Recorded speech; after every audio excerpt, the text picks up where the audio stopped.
오늘은 하나님께서 어린이의 목소리로 등장을 하셨어요. 그죠?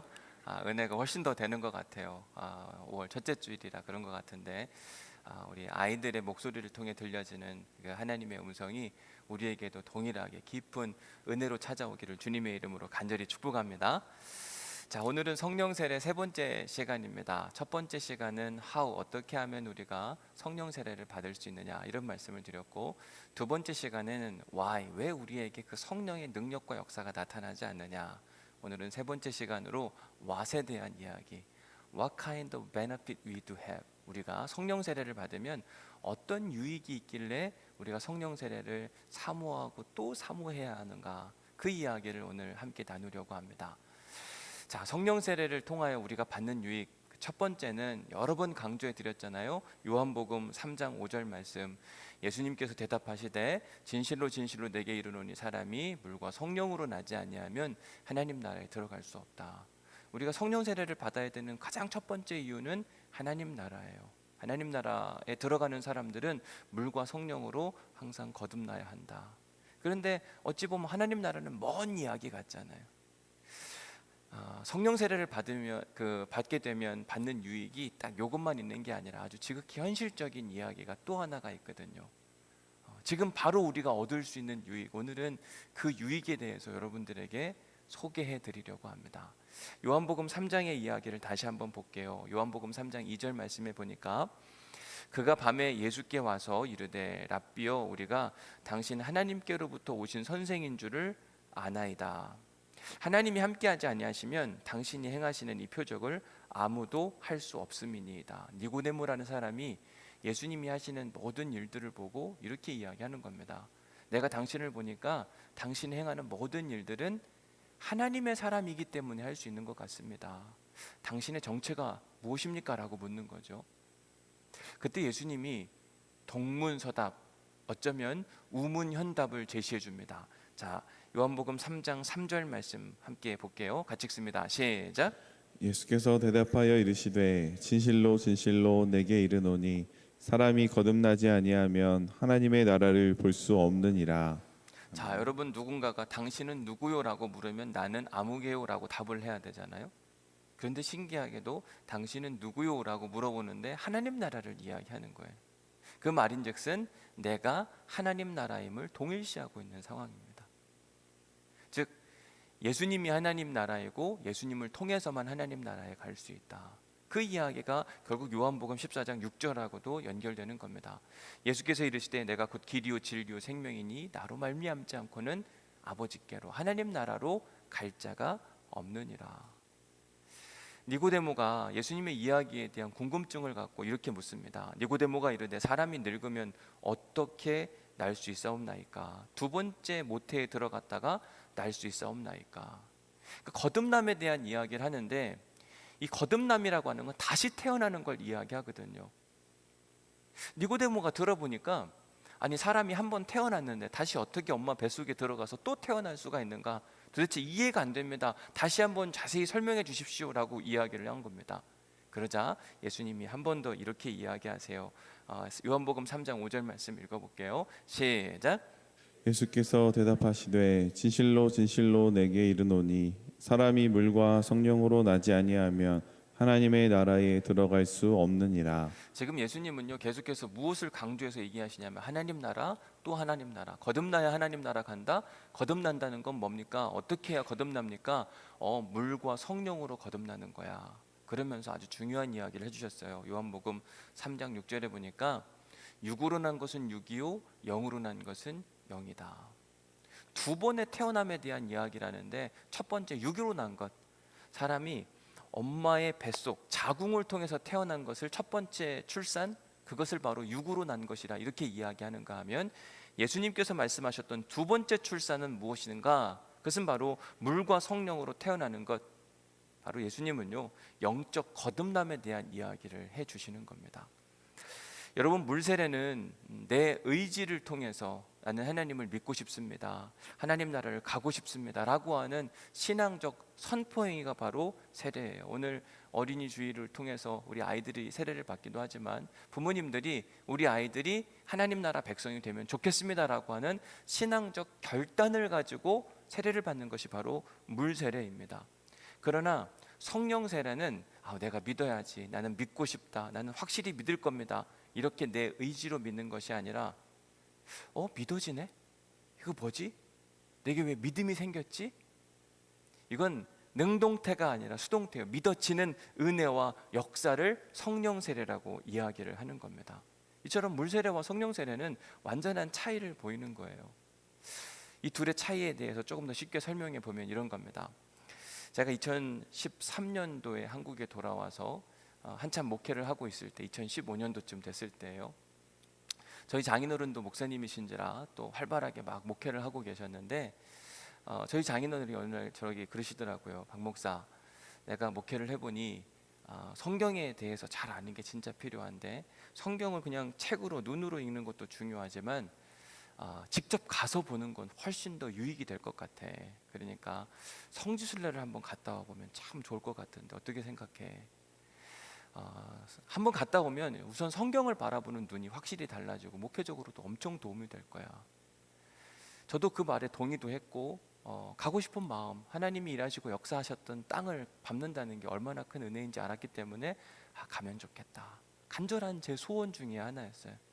버킷리스트 꼭 평생을 살아가면서 해보고 싶은 일 중에 하나였습니다.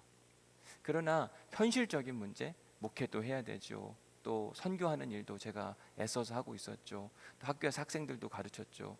그러니까 도무지 시간이 나지가 않는 겁니다. 분명히 이스라엘에 가서 역사의 땅, 하나님이 일하셨던 그 흔적들을 보면 정말 좋은 건 다 알고 있어요. 그런데 상황이 여의치가 않은 겁니다. 그러다 보니까 계속해서 제 마음에 소원으로만 남아 있었어요. 이스라엘 한번 가면 좋겠다. 가면 얼마나 좋을까. 그러다가요, 2016년도에 마음에 작정을 하고 일부러 시간을 내자. 그리고 특별한 또 계기가 되어서 이스라엘과 팔레스타인의 관계성에 대해서 조사하고 연구 보고서를 써야 할 일들이 있어서 이스라엘에 2달 동안 머물 수 있는 기회가 찾아왔어요. 그런데요, 그렇게 이스라엘에 2달 동안 머물면서 제 신앙적으로는 엄청난 유익을 얻었습니다. 성경에 대해서 더욱더 확증하는 시간을 갖게 되었고, 성경 말씀이 살아계신 하나님의 말씀이고 어떻게 성경을 바라봐야 되는지에 대한 눈을 그때 확 뜰 수 있는 은혜의 시간이 되었습니다. 그리고 나서 보니까 이스라엘은 가면 좋겠다, 이 정도가 아니더라고요. 목사님들에게 이스라엘 한번 가보세요, 이 정도가 아니라 목회자라면, 그리고 신앙생활하면 성지순례는 꼭 한번 해보시라고, 반드시 가셔야 된다고 저는 적극 권면할 수밖에 없는 거예요. 예전 같으면 성지순례 한번 가면 좋을걸요 이랬지만요, 지금은 꼭 가시라고. 그래서 우리 교회에서도 얼마 전에 우리 장로님들이 결의해 주셨는데, 우리 교회 부목사님으로 5년 동안 사역을 하시면 이스라엘 성지순례는 꼭 보내드린다. 정말 저는 너무 귀한 결정이라고 생각이 들거든요. 우리 교회에서 함께 사역하시는 이범희 목사님은 저하고 오랫동안 함께 또 사역을 하시다가 또 부산으로 내려오기도 했거든요. 2018년도에 이범희 목사님이 저하고 사역을 하다가 이제 결혼을 하게 됐어요. 신혼여행을 이제 간다 그러는데 어디로 가요? 그랬더니 아직 안 정했다 그러더라고요. 그럼 이스라엘로 가라고. 남의 신혼여행지를 아예 정해줬어요. 이거는 뭐 가고 안 가고가 아니라 당신 목회 인생의 진짜 중요한 순간이니까 꼭 가시라고. 정말 갔다 왔잖아요. 진짜 또 다른 특별한 은혜의 시간. 왜 그렇게 말할 수가 있었냐면, 가서 보고 나니까 확신이 생기는 거예요. 여러분, 물세례라고 하는 건 어떤 의미냐면요, 내 소원과 소망이 담겨 있는 거예요. 하나님 나라 가고 싶다, 하나님을 원합니다 라는 차원으로 우리가 물세례를 많이 받아요. 그런데 성령 세례라고 이야기하는 건 하나님 나라를 경험한 사람이 하나님 나라는 반드시 있고 하나님 나라에 꼭 가야 된다, 확신에 찬 이야기. 이 둘은 완전히 다르다고 이야기를 하는 거죠. 그런데 하나님은 무엇을 원하시냐?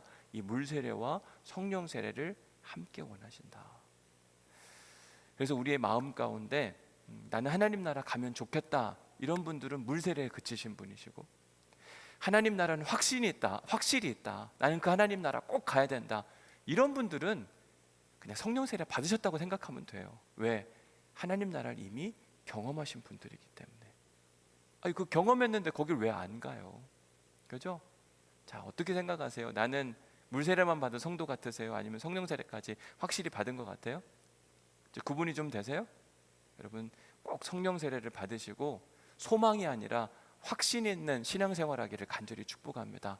가고 싶다 정도가 아니라 가야 한다. 거기 가는 사람들의 특징은 이미 말씀드렸잖아요. 세 가지. 갈급함이 있어야 되고, 그리고 또 정결함이 있어야 되고, 겸손함이 필요하고, 그리고 그런 은혜를 지금 이 땅에서도 누리기 위해서는 매일같이 말씀 큐티 한번 해보시라. 그리고 감사로 모든 영적 잡초들을 다 제거해야 한다. 그러면 성령 세례는 안 임할 수가 없어요. 하나님 나라를 안 경험하는 게 그게 더 신기한 겁니다. 이렇게 해서 우리가 성령 세례를 받게 되면 주어지는 가장 큰 유익은 이미 말씀드린 것처럼 하나님 나라 백성, 하나님 나라에 들어갈 자격이 주어지는 겁니다. 하나님 나라 문 앞에서 너 하나님 나라 경험했냐 안 경험했냐, 너 보니까 성령 세례 받았네, 그럼요, 다 통과해요. 그런데 그렇지 않으면 고민이 많아지는 겁니다. 근데 성령 세례의 유익은 여기서 끝나지 않고 오늘 본문 11절 말씀에 이제 성령 세례의 이 현재적 유익이 무엇인지를 자세히 소개해 줍니다. 11절 말씀 같이 한번 읽어볼게요. 시작. 하늘로부터 소리가 나기를 너는 내 사랑하는 아들이라 내가 너를 기뻐하노라 하시니라. 아멘. 사랑하는 성도 여러분, 우리가 엄마 뱃속에서 딱 태어나게 되면 뭐 옛날에는 산파도 보이고 뭐 산부인과 의사만 이렇게 아이를 처음 이렇게 받아보게 되지만 사실 지금은 딱 태어나게 되면 그래도 아빠가 기다리고 있잖아요. 그죠? 사람이 이 땅에 태어나서 처음으로 엄마 아빠가 생기는 것처럼 우리가 성령 세례를 받게 되면 하나님도 기다리세요. 그리고 나서 성령 세례 받는 사람에게 이렇게 이야기해 주는 겁니다. 내가 네 아빠다. 내가 너로 인해 충분히 기뻐하고 즐거워한다. 여러분, 이게 얼마나 큰 은혜고 축복인지 몰라요. 부모가 있다고 이야기하는 것, 아빠가 계시다고 하는 것. 지난 4월 26일에 저희 형님들로부터 저희 아버지의 뇌출혈 소식 듣고 기차 타고 올라갔다는 이야기는 이미 해드렸잖아요. 올라가는 중간중간 저희 형님들하고 이제 아버지 상태에 대한 이야기와 함께 자꾸 통화를 하는데 저희 형님들이 자꾸 우셔요. 그래서 저는 저희 아버지가 이미 돌아가신 줄 알았어요. 뒤늦게 병원에 도착해서 중환자실에 계신 저희 아버지를 이렇게 딱 뵀는데 정말 놀라운 건 뭐냐면 저는 왜 이렇게 눈물이 안 났는지 몰라요.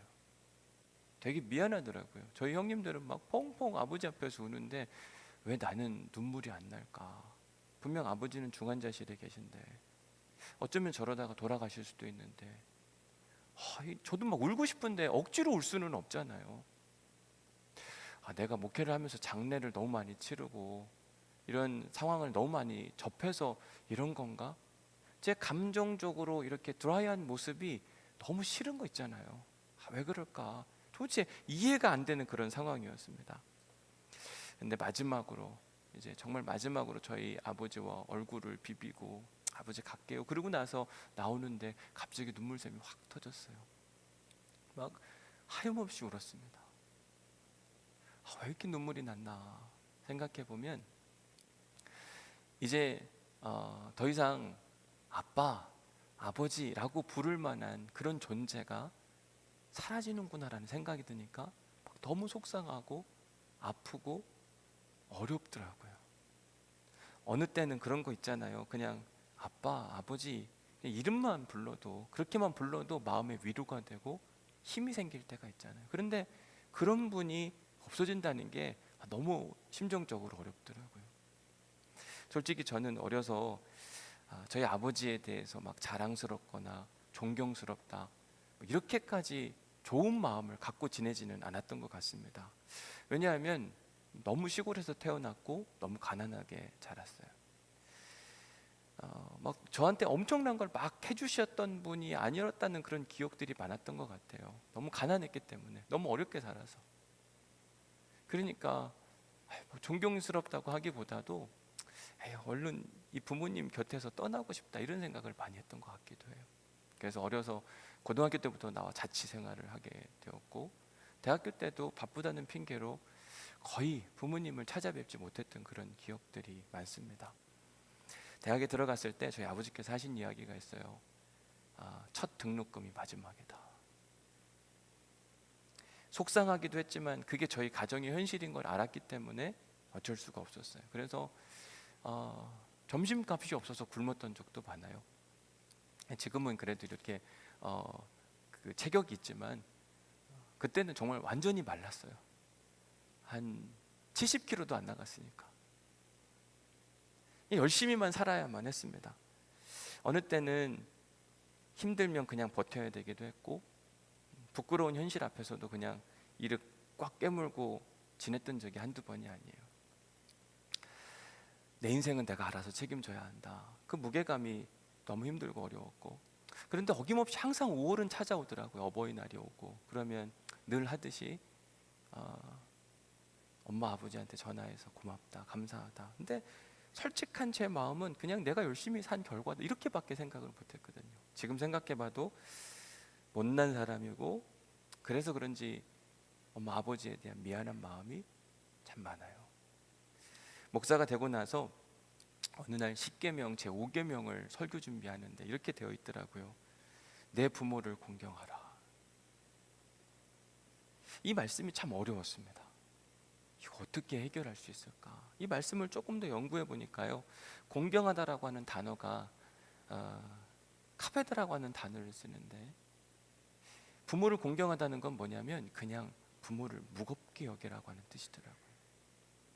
부모가 어떠한 상황에 있든지, 그 부모가 잘났든지 못났든지 그런 걸 따지지 않고 하나님이 기뻐하시는 사람들은 부모를 가볍게 여기는 것이 아니라 부모를 무겁게 항상 그분의 존재감을 인정하고 살아야 한다. 저는 이 말씀이 진짜 힘들었어요. 어떻게 하냐, 설교를 해야 하는데 그렇게 지금까지 살아오지 못했던 제 모습이 너무 부끄럽기도 했고 죄송한 마음이기도 했고, 그동안 어느 때는 왜 나는 이렇게밖에 살 수가 없는가. 한 번은 마을버스를 타야 되는데 탔다가 마을버스비가 없어서 막 집에까지 걸어가면서 펑펑 울었거든요. 그때 나는 왜 이런 가정에서 태어나서 이렇게 살아야만 하나, 이런 말을 그냥 저도 모르게 아주 미숙해서 그랬던 것 같아요. 부모님 탓하고 원망하고 부끄러워하기도 하고 속상했던 그런 기억들이 제 마음을 좀 힘들게 했습니다. 중학교 때 일인데요, 하루는 아버지께서 이제 농사일을 하시니까 힘드셨나 봐요. 술을 많이 드셨더라고요. 대청마루에 막 대자로 누워 주무시는 그런 모습. 그때 시간이 오후 한 4시, 날이 막 한참 밝았는데도 불구하고 인사불성으로 누워 계신 그 아버지의 모습이 사춘기였던 저에게는 막 불화가 치밀어 올랐던 것 같아요. 그걸 바라보는 마음이 너무 속상한 거죠. 왜 저러고 사시나. 그래서 그 술에 취해 계신 아버지를 보고 제가 하지 말아야 될 말들을 막 쏟아내고 문을 쾅 닫고 집 밖을 뛰쳐나갔던 기억이 설교 준비하는데 계속 생각이 나는 겁니다. 출애굽기 20장 12절 부모를 공경하라. 그런데 부모를 공경하지도 못하고 어떻게 이 설교를 할 수 있을까? 얼마나 하나님 앞에 회개하고 나아가는지 몰라요. 그렇게 한참을 하나님 앞에 울고 아버지한테 전화를 드렸습니다. 아버지, 아니 아빠, 저는 이제 막내니까 더 그렇게 자주 부르는 것 같아요. 편하게. 근데 진짜 미안한 일이 있어요. 뭔데? 옛날에 아버지가 술 취해서 마루에 누워 계시는데 제가 아버지한테 진짜 못 쓸 짓을 했네요. 설교 준비하다가 성경에 보니까 아버지는 그냥 무조건 무겁게 여기고 공경하라고 이야기하는데 그러지 못해서 죄송합니다. 미안합니다. 용서해 주세요. 그날 너무 가볍게 제가 행동했고 가볍게 말했습니다. 그래서 저희 아버지가 뭐라고 이야기하시냐면, 그래? 그랬어? 내 기억 안 나. 그럴 수도 있지. 여러분, 왜 기억이 안 나겠어요? 기억 다 나죠. 아버지는 그 아픈 기억을 이미 잊어버리신 거예요. 지워버리신 겁니다. 이게 아버지들의 모습이 아닐까. 여기 어른들도 많이 있지만 젊은 성도들에게 꼭 하고 싶은 이야기. 저도 젊지만 아들은 아버지를 부끄러워하고 속상해하지만 아버지는 아들을 절대로 그렇게 생각하지 않는다. 내일이 어버이날이기 때문에 꼭 저는 젊은 성도들에게 부탁드리고 싶은 건 전화하셔서 고맙다 그리고 미안하다는 이야기를 잊지 않기를 간절히 부탁을 드립니다. 저 역시 마찬가지로 오늘 이 자리를 빌어서 비록 지금 병상에 누워 계시지만 저희 아버지에게 늦기는 했지만 고맙다, 감사하다, 그리고 사랑한다 이 이야기를 정말 꼭 해드리고 싶은 마음이 간절하더라고요. 부모는 능력이 있건 없건 어떤 환경과 상황에 놓여 있건 간에 정말 이유 여하를 막론하고 고마워해야 합니다. 그 이유인즉슨 나의 존재의 이유이기 때문에 그래요. 부모님 덕분에 우리가 지금 여기 있는 거잖아요. 저는 그 사실을 정말 너무 뒤늦게 깨달은 것 같아요. 뒤늦게 깨달았더니 아버지가 병원에 계신 거죠.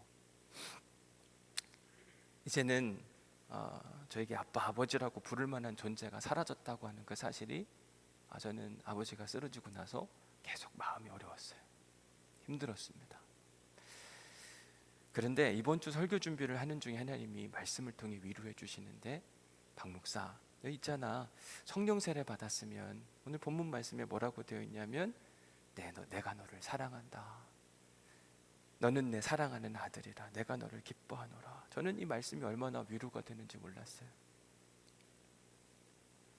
육신적으로는 아빠, 아버지라고 부를 만한 존재가 사라졌지만 이제는 내가 대신 너의 아빠, 아버지, 영적인 아빠 절대로 사라지지도 않을 거니까 나를 향하여 그냥 아빠, 아버지라고 불러. 저는 이 말씀을 읽는데 그냥 좋았어요. 너무 감사했어요.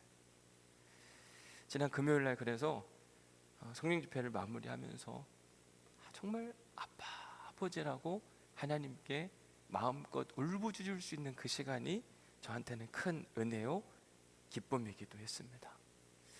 사랑하는 성도 여러분, 우리가 지금 성령 세례를 받아야 하는 이유가 바로 여기에 있어요. 우리가 성령 세례를 받게 되면 더 이상 우리는 영적 고아가 아닙니다. 아빠, 아버지가 있는 거예요. 요한복음 14장 18절에 보니까 내가 너희를 고아와 같이 버려두지 아니하고, 성령에 대한 이야기라면 성령을 보내줄 것이고 성령을 통하여 너희 아버지, 아빠라고 부를 수 있는 자격을 주겠다, 이렇게 이야기를 하는 겁니다. 너 고아 아니야, 이렇게 이야기하는 거죠.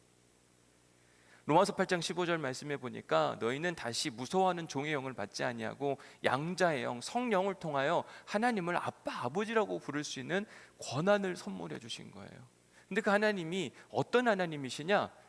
여호와 라파, 치료하신 하나님, 여호와 니시, 승리케 하신 하나님, 여호와 이레, 어떠한 사역을 준비케 하신 하나님, 여호와 샬롬, 평강의 하나님, 여호와 삼마, 무소부지하신 하나님, 정말 놀라운 능력 없으신 하나님이 아니라 전능하신 하나님, 그 하나님이 우리의 아빠, 아버지가 되어주게 하시겠다. 여러분, 그 하나님은요, 자기의 자녀들의 유익을 위해서라면 뭐든지 다 하실 수 있는 분이세요. 근데 그 하나님이 우리를 언제 자녀로 삼아주시는가?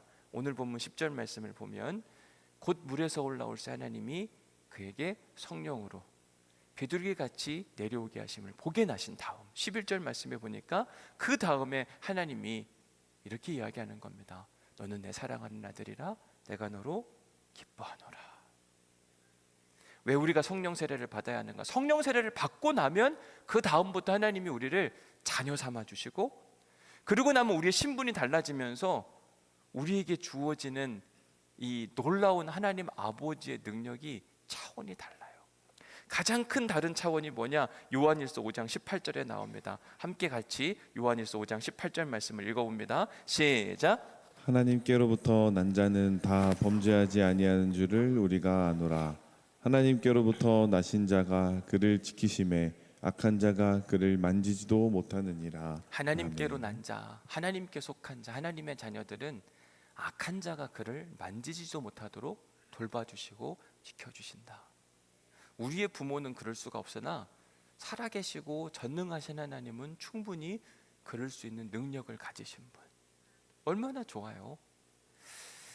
출애굽기 14장 16절에 보니까 지팡이를 들고 손을 바다 위로 내밀어 그것이 갈라지게 하라. 그러면 너희들은 마른 땅으로 지나가게 될 것이다. 인생의 위기가 찾아왔어요. 앞에는 홍해가 있고 뒤에는 애굽의 군대가 찾아올 때 어떻게 해야 될지 모르는 그 순간에 하늘에 계신 하나님 아버지가 뭐라고 이야기하냐면, 야, 바다 걱정하지 마. 이거 갈라져 가지고 마른 땅 걷게 해줄게. 바다가 갈라져서 마른 땅이 생기려면 얼마나 강력한 능력이 나타나야 되는데, 그런데 하늘에 계신 아버지께서, 전능하신 아버지께서 그 일을 주관해 주시는 겁니다. 요한복음 시편 23편 5절 말씀에 보면 주께서 내 원수의 목전에서 상을 차려 주신다. 어느 때는 아버지가 고난을 당하게도 하세요. 그런데 진짜 기가 막힌 건 뭐냐면, 원수의 칼이 내 목전에 와 있는데 갑자기 상황을 뒤집어 엎어서 원수의 목전에서 잔치상을 벌임으로 원수는 죽고 오히려 하나님의 자녀는 은혜를 누리고, 이게 살아계신 하나님, 전능하신 아빠 아버지 하나님의 능력과 권세라고 이야기를 하는 겁니다. 이 모든 일들이 다 언제 일어나냐? 우리의 삶 가운데 성령 세례를 받고 난 다음에서야 하나님이 우리를 향하여 내 사랑하는 아들아, 내가 너를 기뻐하노라. 내가 너를 기뻐하는데 뭐든지 해줄 수 있다. 걱정하지 마. 그때부터 하나님은요, 우리를 위해서 열심히 일하시는 분이세요. 그러니 당연히 우리가 지금 해야 할 일은 성령 세례를 받는 거예요. 여러분, 성령 세례를 정말 갈급히 하셔야 합니다. 그 성령 세례를 받고 나면 하나님의 자녀가 누리는 은혜와 특권을 선물해 주세요.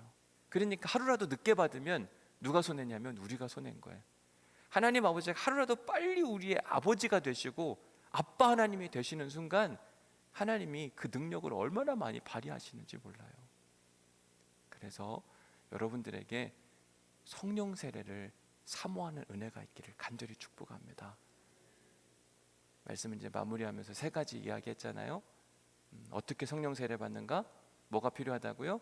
갈급함 필요하고, 정결함 필요하고, 겸손한 모습 부어주세요, 반드시.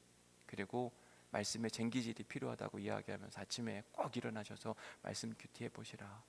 저녁에 잠자기 전에 감사일기 써보시라. 모든 것들이 제거되고 그 후에 하나님께서 성령의 기름을 부으시고 말씀의 씨앗이 뿌려져서 30배, 60배, 100배. 안 하면 누가 손해냐면 여러분들이 손해예요. 그 은혜를 우리 모두가 누릴 수 있기를 주님의 이름으로 간절히 축복합니다. 아멘. 오늘 은혜 받은 말씀 한번 적어보십시오.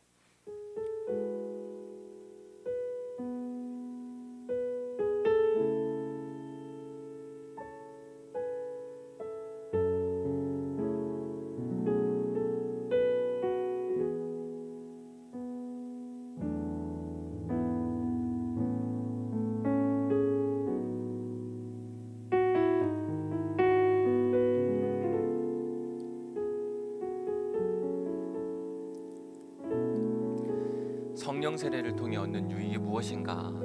두 가지 여러분들에게 소개해드리는데, 첫 번째는 우리가 하나님 나라에 들어갈 수 있는 자격이 주어진다. 성령 세례를 받은 사람이 주어지는 그 특권이고, 두 번째는 하나님이 우리의 아빠 아버지가 되어주신다. 이거 엄청난 은혜예요. 쉽게 생각할 수 있는 문제가 아닙니다. 세상의 부모는 한계가 있지만 전능하신 하나님은 여호와 라파, 여호와 니시, 여호와 삼마, 얼마나 능력이 많은지 몰라요. 우리에게 기가 막힌 능력을 많이 보여주시거든요. 그 하나님이 우리 아버지가 되는 순간이 언제냐? 성령 세례를 받고 나니까 하나님이 예수님을 향하여 너는 내 사랑하는 아들이라, 내가 너를 기뻐하노라. 그래서 우리가 성령 세례를 진짜 꼭 받아야 돼요. 그리고 그 성령 세례를 통해서 엄청난 유익을 누리고 사셔야죠. 이 땅에서 그 유익도 못 누리고 살면 정말 여러분 어리석은 거예요. 세 번째 질문, 전능하신 하나님 아버지께서 꼭 들어주셨으면 하는 기도 제목이 무엇이냐? 옛날에 있잖아요, 저희 아버지가 그런 이야기 하셨어요.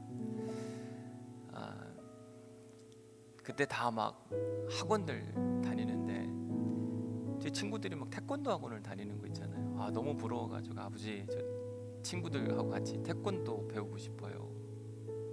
근데 아버지가 대답이 없어요. 몇 번을 더 쫄랐죠. 막내니까 더 그럴 수 있었던 것 같아요.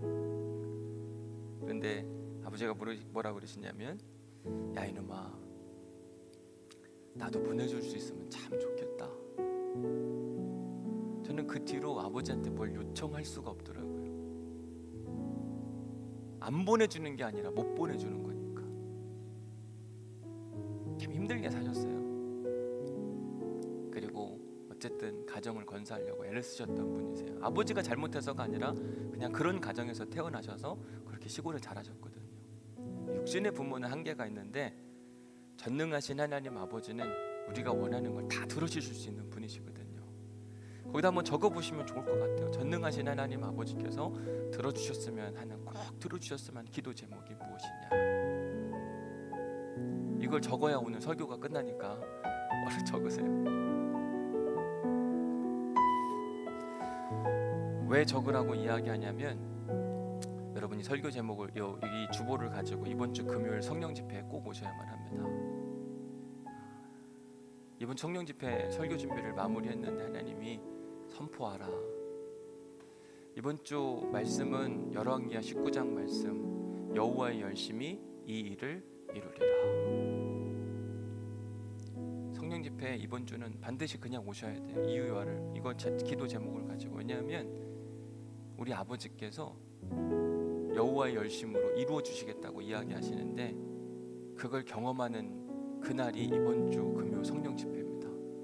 그냥 선포하라고 이야기해서 그냥 선포하는 거예요. 저도 부담스럽고 큰일 안 나면 어떡하지. 그러나 하나님이 일하실 것을 믿는 믿음으로 이번 주 금요 성령 집회에는 이 기도 제목을 가지고 오시면 아빠 아버지 하나님께서 여호와의 열심으로 이루어 주시겠다고 말씀하시니 경험하셔야 돼요. 이 시간 함께 찬양하겠습니다. 아바 아버지, 아바 아버지라는 찬양인데, 그냥 이 찬양이 너무 좋았어요. 이번 한 주간 동안 설교 준비하면서 우리 한번, 모르시는 분들은 들으면서 배우고요, 또 일주일 동안 잘 모르시는 분들은 유튜브 검색해서 계속 들어보세요. 너무 좋은 찬양이에요. 찬양해 볼게요. 아바 아버지, 아바 아버지.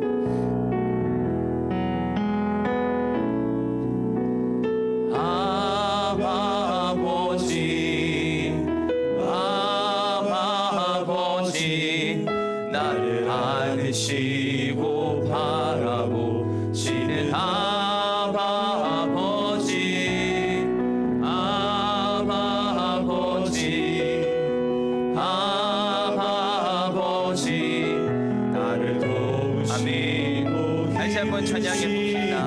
아바 아버지, 아바 아버지, 아바 아버지, 아바 아버지, 나를 안으시고 바라보시는 아바 아버지, 아바 아버지, 아바 아버지, 나를 도우시고 힘주시는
아빠 아버지라고 부를 수 있는 자격과 은혜를 선물해 주시니 감사합니다. 이미 부모가 돌아가신 분들이 많습니다. 그럼에도 아빠, 아버지 라고 부를 수 있도록 인도하여 주시니 감사합니다. 이제 모든 짐을 짊어지고 책임져야 할 그 자리에 있을 때에 어느 누구도 기대려고 하려 해봐도 기댈 수 없는 그곳에 있을 때에 오직 나의 기둥이 되어주시고 나의 새 힘이 되어주셔서 아빠 아버지라고 부를 때 새 힘을 주신 하나님을 경험할 수 있도록 도우시고 축복하여 주옵소서. 성령 세례 받은 사람들을 향하여 내 사랑하는 아들아 내가 너를 기뻐하노라. 하나님 이 시간 마음 문을 열고 주님을 받아들이고 성령의 임재를 통하여 이 시간 아무개야 내 사랑하는 아들아 말씀하시는 주님의 음성을 듣게 하옵소서. 내가 너를 기뻐한다. 그로 말미암아 아버지가 주는 특별한 선물, 특별한 혜택을 마음껏 받고 살아가는 우리 사랑하는 온누리교회 성도들 될 수 있도록 도우시고 축복하여 주옵소서. 아빠 아버지가 사라진 모든 사람들이 이번 한 주간 이 찬양과 함께 하나님의 위로와 평강을 누릴 수 있는 한 주간이 될 수 있도록 도우시고 축복하여 주옵소서. 이제는 우리 주 예수 그리스도의 은혜와 아버지 하나님의 극진하신 사랑과 성령님의 감동 감화 역사 교통 위로하심이 이제 하나님을 아빠 아버지라 부르며 하나님이 주시는 놀라운 은혜와 특권들을 수혜받고 살아가기를 간절히 소망하는 우리 온누리교회 모든 성도들 가운데 그 하나님의 은혜와 평강과 역사가 영원히 함께 하시기를 간절히 축원하옵나이다. 아멘.